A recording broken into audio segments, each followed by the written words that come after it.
Taxi പറഞ്ഞിട്ട് കാണുന്നില്ലല്ലോ. 9 മണിക്കാ ഫ്ലൈറ്റ്. ഇനി ഫ്ലൈറ്റ് എങ്ങനെ മിസ്സാവൂ? അഥവാ മിസ്സായാലും ഇത്തവണ ഇവിടെ ഉണ്ണാലോ. ഊണ് അടുത്ത വർഷമാവല്ലോ മിസ്റ്റർ ഗണേഷ്. ഇതല്ല, ബാംഗ്ലൂർ മലയാളി അസോസിയേഷന്റെ ഇത്തവണത്തെ മഹാബലി ഞാനാ. സാറോ? എന്താ എന്റെ രൂപ അതിന് ഇണങ്ങുന്നതല്ലേ? ആ വേഷവിധാനങ്ങളൊക്കെ ഇട്ട് എന്നെ ഒന്ന് കാണണം. പോരുന്നോ? ഇല്ല. ടാക്സി കാണുന്നില്ലല്ലോ. തിരുവോണത്തിന് ഹർത്താലായിരിക്കുമോ?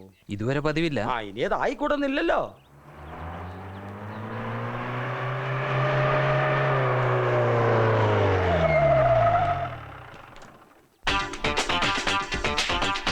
സാറിന് ആളെ മനസ്സിലായി?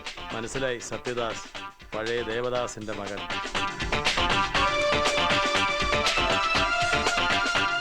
മിസ്സിസ് ബാഹുലേന്റെ പരാതി പ്രകാരമാണ് ഞാൻ വന്നത്.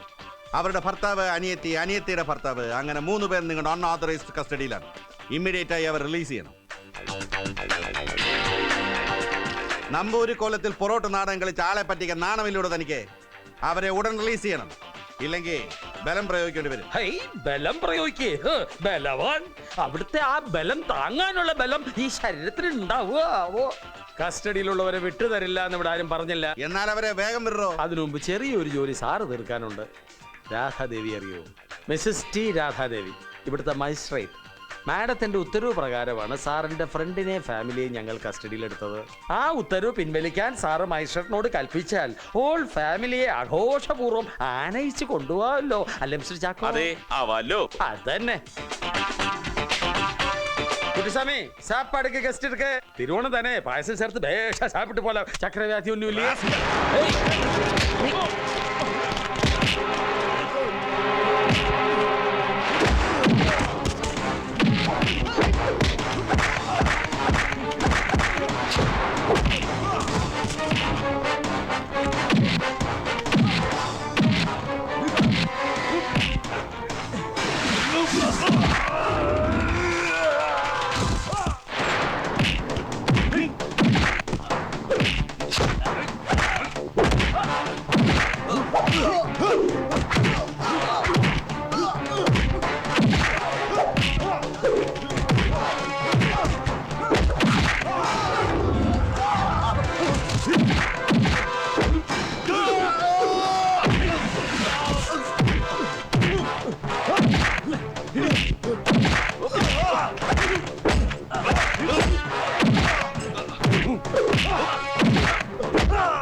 കേവലം കുറച്ച് സ്റ്റാമ്പ് ഡ്യൂട്ടി ലാഭിക്കാനുള്ള ഒരു ചെറിയ സഹായം മാത്രമേ ഞാൻ അവർക്ക് ചെയ്തു കൊടുത്തിട്ടുള്ളൂ എന്ന് താങ്കൾ ഇപ്പോൾ പറഞ്ഞത് സ്വീകരിക്കാൻ ഞങ്ങൾക്ക് ബുദ്ധിമുട്ടുണ്ട്.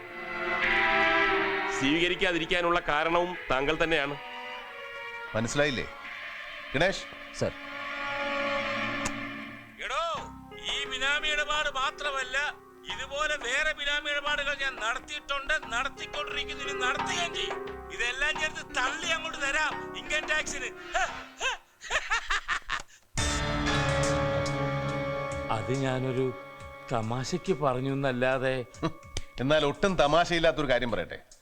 CBI ഇപ്പൊ അന്വേഷിച്ചുകൊണ്ടിരിക്കുന്നത് ഈ ട്രാൻസാക്ഷനുമായി ബന്ധപ്പെട്ട ഒരു കൊലപാതകത്തെ കുറിച്ചാണ്. ആ കൊലപാതകത്തിന്റെ ലാഭത്തിൽ പങ്കുപറ്റിയ ആളും കൊലപാതക തന്നെയാണ്. Under section 120B, part of conspiracy. ഈ കേസ് ഇത്രയും കൊണ്ട് എത്തിക്കാൻ കഴിഞ്ഞിട്ടുണ്ടെങ്കിൽ ബാക്കിക്ക് അധികം സമയമൊന്നും വേണ്ട.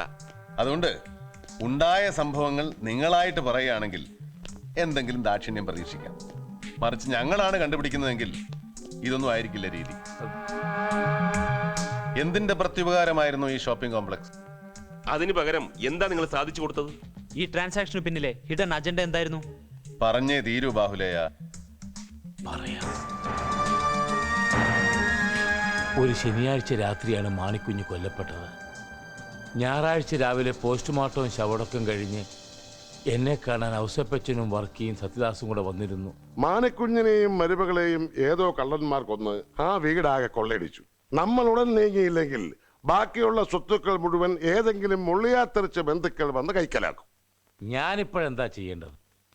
മാണിക്കുഞ്ഞ് വിൽക്കാൻ ഉദ്ദേശിച്ചിരുന്ന സ്വത്തുക്കൾ പാർട്ട്നേഴ്സിന്റെ പേരിൽ വിറ്റതായിട്ടുള്ള എല്ലാ പ്രമാണങ്ങളും റെഡിയാണ്. ആവശ്യമുള്ള ഒപ്പും കൈരേഖകളും അടക്കം. അതിന് സ്വത്തുക്കൾ ആരാർക്ക് എപ്പോ വിറ്റു? ഇപ്പോ വിറ്റു. എടോ മരിക്കുന്നതിന് തൊട്ട് മുമ്പ് വിറ്റെന്ന് കൂട്ടിക്കോ. മാണിക്കുഞ്ഞ് മരിക്കുന്നതിന് മുമ്പലത്തെ ഡേറ്റുകളിൽ വാങ്ങിയ സ്റ്റാമ്പ് പേപ്പറിൽ എഴുതി തയ്യാറാക്കിയതാണ് ഈ പ്രമാണങ്ങളെല്ലാം. വിൽക്കാൻ ഉദ്ദേശിച്ചിരുന്ന വസ്തുക്കളുടെ എല്ലാം പ്രമാണങ്ങൾ ഒട്ടും സംശയം തോന്നാത്ത വിധത്തിൽ കൃത്യമായി സർവേ നമ്പർ അടക്കം എലിക തിരിച്ചിതിൽ എഴുതിയിട്ടുണ്ട്. പ്രമാണങ്ങളുള്ള മാണിക്കുഞ്ഞിന്റെ ഒപ്പും കൈരേഖയും ഒറിജിനലാണോ എന്ന് ഞാൻ ചോദിച്ചപ്പോൾ ഒറിജിനലിനേക്കാൾ പെർഫെക്റ്റ് ആണെന്നാണ് അവർ എന്നോട് മറുപടി പറഞ്ഞത്. എന്നിട്ട് ആ ഡോക്യുമെന്റുകൾ മാണിക്കുഞ്ഞ് കൊല്ലപ്പെട്ട ദിവസം ശനിയാഴ്ച പകൽ ഓഫീസിൽ ഇരുന്നതിന് മുമ്പ് രജിസ്റ്റർ ചെയ്തായിട്ട് വരുത്തണം. അപ്പൊ ബാഹുലേൻ എന്ത് പറഞ്ഞു? എന്ന് തോന്നിയ ദിവസം നിങ്ങൾ ഈ പറയണേ. വിൽക്കുന്ന ആൾ നേരിട്ട് രജിസ്റ്റർ ഓഫീസിൽ വന്ന് രജിസ്റ്ററിൽ ഒപ്പുവെക്കുകയും തമ്പ് ഇംപ്രഷൻ രേഖപ്പെടുത്തുകയും ചെയ്യണം. ഇപ്പൊ ചത്ത് കുഴി കിടക്കുന്ന ആളെ എങ്ങനെ കൊണ്ടുവരാനാ? നടക്കില്ല. ഇവിടെയാണ് രജിസ്ട്രാർ സാറിന്റെ ചെറിയൊരു സഹായം ഇവർക്ക് വേണ്ടത്. കുറെ നേരത്തേക്ക് ഓഫീസിലുള്ള രജിസ്റ്റർ ഒന്ന് തന്നയച്ചാൽ ഒപ്പും വേണ്ട കൈരേഖകളും ഈ ലോകത്തൊരാൾക്കും സംശയം വരാത്ത രീതിയിൽ ഇടിച്ച് തിരികെ കൊണ്ട് തന്നേക്കാം. അല്ല അതിപ്പോ അവശേപിച്ചോ തരും. അതിന് പ്രത്യുപകാരമായി അവരാ ഷോപ്പിംഗ് കോംപ്ലക്സ് എനിക്ക് ഓഫർ ചെയ്തു. അത് നിരസിക്കാൻ എനിക്ക് മനസ്സ് വന്നില്ല. ഞാൻ സമ്മതം മൂടി. അന്ന് ഞായറാഴ്ച ഓഫീസ് തുറന്ന്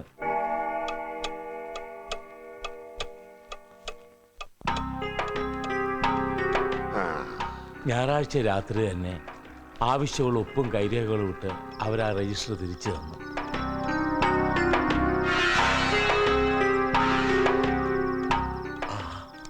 അതാത് ദിവസം രജിസ്റ്റർ ക്ലോസ് ചെയ്യണ്ടല്ലേ? പിന്നെന്താ ഞായറാഴ്ച? സാധാരണ രജിസ്റ്റർ അതാ ദിവസം ക്ലോസ് ചെയ്യും. പക്ഷെ ശനിയാഴ്ച തിരക്ക് കൂടുതലുണ്ടെങ്കിൽ തിങ്കളാഴ്ച രാവിലെ ക്ലോസ് ചെയ്യാറുള്ളൂ. ആ ശനിയാഴ്ച രജിസ്റ്റർ ക്ലോസ് ചെയ്തിരുന്നില്ല. ഇനി ക്ലോസ് ചെയ്താലും ഏതെങ്കിലും തരത്തിൽ ഓപ്പൺ ചെയ്ത് കൊടുക്കും. 3.5 കോടിയുടെ ഓഫർ അല്ലേ അപ്പുറത്ത് കിടക്കുന്നത്. ഈ മാണിക്കുഞ്ഞിന്റെ ഒപ്പും വിരലടയാളവും എങ്ങനെ മാനിപ്പുലേറ്റ് ചെയ്തു? ഏതൊപ്പം അനുകരിക്കാൻ കഴിവുള്ളൊരു ഫ്രോഡിനെ സത്യദാസിന് അറിയാം. അവനാ മാണിക്കുഞ്ഞിൻ്റെ ഒപ്പിട്ടത്.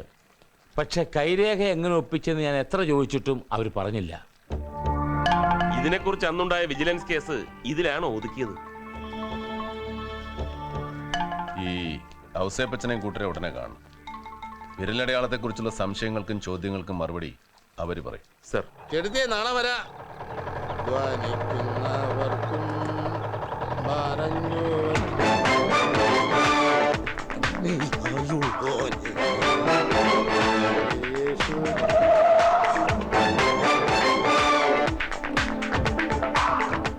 ചാക്കോയുടെ ഫ്രണ്ട് ഇവിടെ എത്തിയല്ലോ. ഒരു ഒഴിയാ ബാധയാ സാറേ അത്. ഒന്നുകിൽ മുമ്പേ അല്ലെങ്കിൽ പുറകെ. പക്ഷെ ഇനി വാ തുറക്കില്ല. അതിനുള്ള പണി ഞാൻ കൊടുത്തിട്ടുണ്ട്.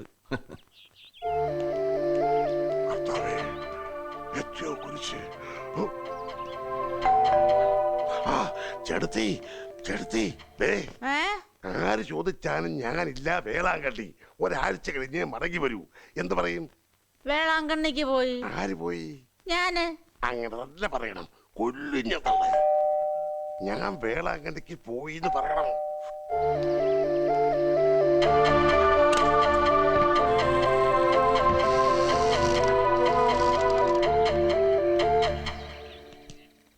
മുതലാളി വേളാങ്കണ്ണിക്ക് പോയി.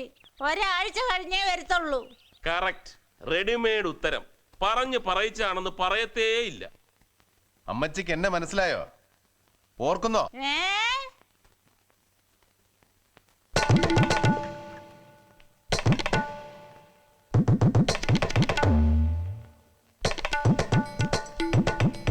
പണ്ടേ